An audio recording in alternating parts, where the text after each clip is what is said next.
E é isso aí, gente. Academia para a Alma já virou podcast. No episódio anterior, eu trouxe um pouquinho dos desafios da educação para contar para vocês o meu esboço, né? O primeiro projeto que eu fiz. E aproveitei, então, para fazer um presente aí de Dia das Mães. Só resumindo um pouquinho do que eu falei, trazendo os principais conceitos, que a vida a gente não resolve.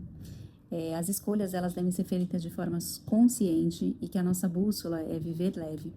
Limites devem ser dados com propósito, aceitando nossos filhos como eles são e não como gostaríamos que fossem. A responsabilidade, ela não é um peso. E aí, errar é humano, insistir no erro é burrice. Eu trouxe um pouquinho dessa diferença. É importante a gente sempre separar o que é nosso e o que é do outro. E assim, a gente sai da posição de vítima. Trouxe a diferença entre expectativas e frustração, que são dois lados da mesma moeda. Até interessante também, eu falei uma hora de sair de mim para o outro, e a gente tem essa expressão, né, da gente sair de si. Então, eu acho que deixei claro, mas não custa aqui reiterar, que quando eu falo sair de mim, não é sair no sentido de nervosismo, né, pelo contrário, é sair no sentido de propósito, que eu saio do meu ser para me relacionar e não do outro, né, e aí eu acabo me abrindo para receber o que vai vir para a minha vida, e não necessariamente aquilo que eu quero, mas aí eu entendo que tudo que eu recebo é o que eu preciso, e que tudo então vem de Deus, né? E aí eu queria entrar hoje na questão do autoconhecimento, que eu falei para vocês como é importante a gente ter o autoconhecimento, que ele é a base para tudo e para todos na nossa vida. E para começar, então, a falar mais especificamente do autoconhecimento, eu quero trazer sobre uma dúvida que eu recebi. Inclusive, quero aproveitar para falar de novo para vocês, me mandarem suas dúvidas, compartilharem histórias. Eu acho que isso vai agregar e, com certeza, ajudar muito no nosso podcast por aqui. Então, eu agradeço bastante quem está me mandando aí as dúvidas. Então, a primeira dúvida que eu recebi foi sobre como eu lido com pessoas que me irritam. E aí, o que isso tem a ver com autoconhecimento, né? Tem tudo a ver, gente, porque eu acredito que essa é uma ferramenta muito potente, quando bem usada, de acreditar, né, que o outro, ele é apenas um canal, né? Então, quando eu tenho alguém na minha vida que me irrita, que me incomoda, isso não é por acaso, isso é porque eu preciso olhar para essa característica que o outro está me trazendo, para eu poder reconhecer ela dentro de mim. Aí o que a maioria das pessoas me falam é assim, de jeito nenhum, isso não faz parte de mim, né? Sei lá, essa pessoa é super inadequada, ou super sem noção, sei lá. E eu não sou assim. E aí que tá a beleza do negócio, né? Porque o que a outra pessoa vem nos trazer é justamente aquela característica que ou eu não aceito em mim, e aí eu vejo no outro, tá? Ou é algo que eu tenho falta, mas que eu não reconheço como falta, e eu olho no outro, que esse outro tem. Ou algo ainda que eu me forço a ter em mim, mas que eu não consigo, porque não faz parte da minha essência, e o outro me trazendo como algo da essência dele, isso me incomoda, porque querendo ou não, a gente tem inveja, né? A gente olha para o outro e a gente gostaria de ser como o outro. Então eu vou trabalhar um pouquinho mais a fundo para essas ideias. Primeiro que assim, né, o que eu estou trazendo não é algo da minha cabeça, né, não é algo do nada, é uma coisa que eu realmente estudo e que é comprovado, tanto pela espiritualidade como por Jung, que fala que as nossas relações são como espelhos. Então, todo mundo que está na nossa vida são pessoas, né, tem uma relação onde a gente se enxerga no outro. Muitas vezes, na maioria delas, é muito difícil a gente reconhecer as nossas vulnerabilidades e os nossos defeitos. Então é mais fácil a gente enxergar no outro, né? É muito mais fácil a gente apontar dedos para fora do que para dentro. E criticar, e julgar e tudo mais. Então, quando a gente percebe que aquilo que está incomodando na gente, né, que o outro traz, e é nosso, isso pode ser usado como uma base muito potente para o nosso autoconhecimento. Porque como a gente vai se conhecer melhor? Através das relações, né? Claro que existem, como eu falei, né? Eu vou trazer vários métodos, que hoje é muito legal, porque a gente tem aí uma diversidade muito grande para trabalhar o nosso autoconhecimento, mas nas relações é a forma mais potente. Porque não adianta, né? Isso também eu falei lá num dos primeiros, quando eu estava me apresentando, não adianta a gente subir lá no Monte Tiberif ou em qualquer outro lugar, um retiro, e se espiritualizar, porque eu estou sozinha, porque eu estou no jejum de silêncio e tudo mais. A gente não vive sozinho, né? Nós, seres humanos, a gente tem a relação como base da nossa sobrevivência. Então, a gente poder se relacionar com o mundo, com tudo e com todos, e poder perceber que é dentro dessas relações que eu vou ter o meu autoconhecimento. E que eu vou partir do meu autoconhecimento para me relacionar. Então, essas pessoas que vêm para a nossa vida, elas acabam sendo um presente bem, muitas vezes não gostoso de receber, né? Mas são presentes, porque através dessas pessoas a gente pode se olhar de uma outra forma e se reconhecer em características que a gente nem imaginava que a gente tem. Então, eu vou trazer alguns exemplos para elucidar melhor essa ideia. O que eu mais gosto, é um exemplo que eu trago já há muitos anos, porque foi de uma das participantes dos meus grupos. Quando eu trouxe esse conceito, ela pulou na hora da cadeira e falou: de jeito nenhum, não concordo, porque eu tenho uma questão com meus sogros que me irrita demais e que eu tenho certeza que isso não faz parte de mim. E o que é? Ela trouxe que os sogros mimavam demais ela e que colocavam até o guardanapo no colo dela na hora da refeição, que carregavam as malas dela e tudo mais, e que ela detestava ser mimada e que ela não é assim, que ela não mima os filhos, que ela luta muito pela independência, autonomia e que ela é muito desta forma e que ela educa os filhos dela desta forma. Até aí, ok. Só que a gente começou a cutucar isso. E eu não vou trazer aqui um encontro de 1 hora, vou tentar resumir em menos de 1 minuto para chegar no ponto onde eu queria. Depois de muita conversa, ela chegou à conclusão de que quando ela era pequena, ela queria o contato mais próximo da mãe. Ela queria alguns cuidados da mãe que a mãe acabava não dando, porque a mãe estimulava essa independência e porque a mãe era uma pessoa mais fria, mais distante.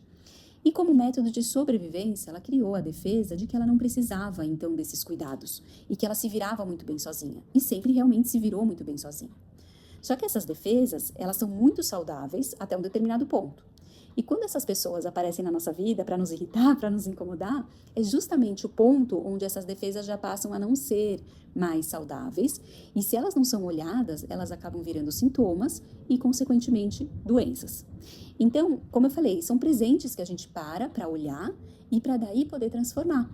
Né? Que é esse o objetivo do autoconhecimento, a gente poder se melhorar, a gente poder olhar as nossas vulnerabilidades, os nossos defeitos, para poder se aprimorar.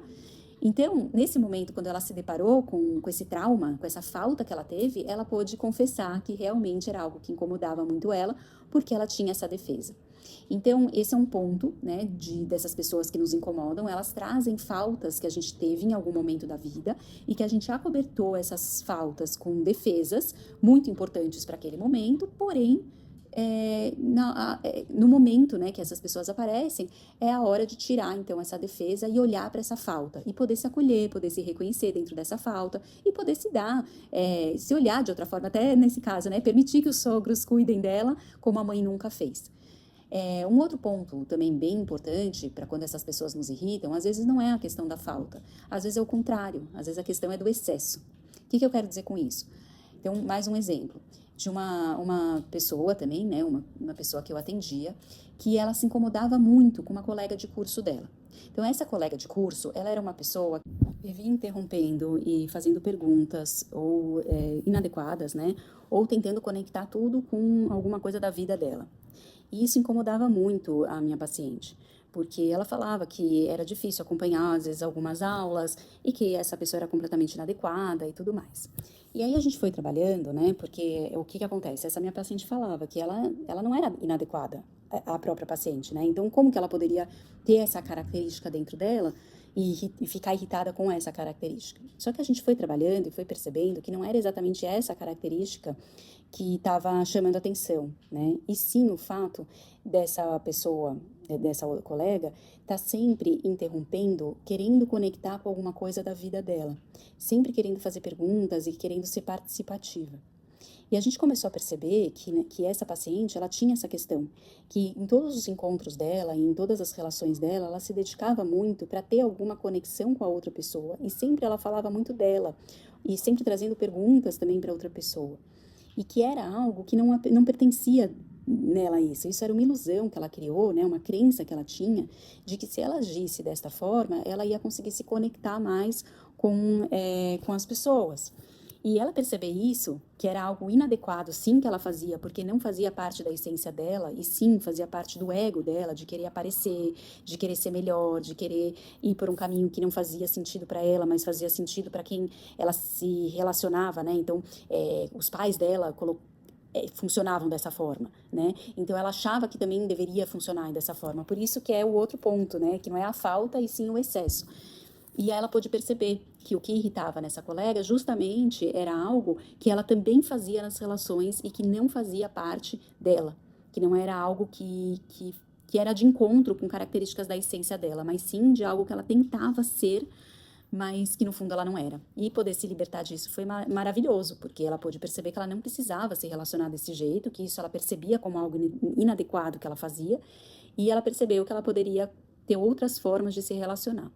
Então, por isso que eu insisto que, para o nosso autoconhecimento, as relações são muito importantes. E que o fato da gente ter alguém na nossa vida que nos incomoda, ou alguém, né? Porque quando esse alguém a gente dissolve, aparece outro, porque o nosso autoconhecimento é constante e a gente sempre vai ter alguma coisa para melhorar. Então, quando a gente se percebe como espelho e olha no outro só como um canal de alguma coisa, ou que me faltou, ou que teve o excesso, aí eu posso solucionar isso, me absolver nesse sentido, me conhecer melhor e saber o que faz sentido para mim. Porque isso que é legal, né? Porque essa primeira pessoa que eu conto, ela percebeu que o que ela sentia falta na mãe, no fundo, era uma coisa que ela não precisava. Hoje ela falou, mas eu gosto de ser independente, mesmo assim eu prefiro, né? E então é interessante isso também, porque muitas vezes a gente se ilude, né, achando que a gente precisa de algo, mas quando a gente recebe esse algo, a gente não quer esse algo. E é difícil a gente ter essa consciência, né, de ver o que quer ilusão, né, ou eu acho que é bem prático isso. Quantas vezes a gente imagina um presente ou algum bem material mesmo que a gente sonha em ter, e que quando a gente recebe, a gente tem, a gente adquire, a gente vê que não era nada daquilo, né. Então, é bem isso. Então, essas pessoas são presentes na nossa vida. E então, vamos lá, né? Resumindo, voltando, como que a gente faz para lidar com pessoas que nos irritam? A gente entende que essas pessoas são só canais para a gente poder se enxergar melhor. Então, tanto para um lado da falta, quanto para o lado do excesso. Então, se a gente acredita que todo mundo que está na nossa vida não entra por acaso, e sim com algum propósito, este é o propósito. O propósito de eu poder me conhecer melhor, eu poder enxergar as minhas vulnerabilidades, os meus traumas, os meus defeitos, as minhas ilusões, as minhas crenças limitantes. Olha lá, quanta coisa que eu posso encontrar dentro de uma relação. E essa relação, quando ela vem desta forma, com alguém que me incomoda, é algum pontinho que eu tenho dentro de mim, que eu preciso transformar, que eu preciso olhar. Então, acabam sendo presentes e é desconfortável, né? Não deixa de ser desconfortável, mas ao mesmo tempo é uma excelente oportunidade de autoconhecimento e de transformação. Então é isso aí, gente. De novo, estou aqui à disposição. Se alguém, de repente, se identificou com alguma situação aí da vida ou se incomodou, me conta. Inclusive, se está com dificuldade, né, eu tenho uma relação onde eu me incomodo, mas eu não estou conseguindo enxergar o que tem meu nisso. Me manda também o exemplo, a dúvida, que a gente trabalha aqui junto e vamos, né, tentar tirar esses nós aí que a gente tem nas nossas vidas para tentar levar uma vida mais leve, mais tranquila, mais cheia de amor e paz. Um beijo para todos, até a próxima!